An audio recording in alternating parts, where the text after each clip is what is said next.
آج کل تو کتابیں بہت سستی مل جاتی ہیں، مگر پہلے زمانے میں یہ بات نہ تھی۔ کتابیں جو ہیں وہ بہت بڑے بڑے گھرانوں میں یا بادشاہوں کے محلات میں ایک قیمتی خزانے کے طور پہ محفوظ رکھی جاتی تھی، کیونکہ ہاتھ سے لکھے جانے کے بعد کی وجہ سے اس کی قیمتیں بھی کتاب کی بہت زیادہ ہوتی تھیں۔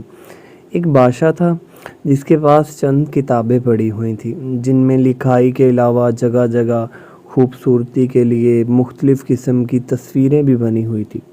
ایک دن ملکہ کتابیں دیکھ رہی تھی اور اس کے چاروں بیٹے بھی شہزادے بھی پاس بیٹھے ہوئے تھے۔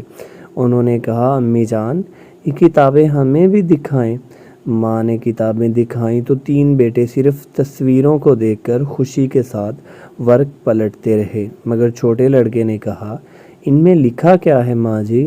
ملکہ نے کہا، بیٹا، اس میں ہمارے ملک کی جنگی کہانیاں ہیں، ہمارے ملک کی ثقافت ہے، ہمارے ملک کی تہذیب اور دوسرے ممالک کے بارے میں کافی ساری دلچسپ قسم کی معلومات ہیں۔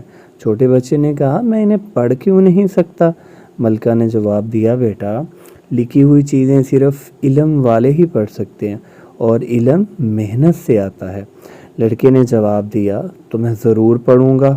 ملکہ نے کہا، جب تم پڑھ لو گے تو جو کتاب چاہو گے میں تمہیں خوشی سے دے دیا کروں گی۔ شہزادے نے محنت کرنا شروع کی تو تھوڑی ہی مدت میں کتابیں پڑھنے اور خط لکھنے لگا۔ اس پر ماں نے بھی اپنا سارا کتب خانہ اسی چھوٹے لڑکے کو دے دیا۔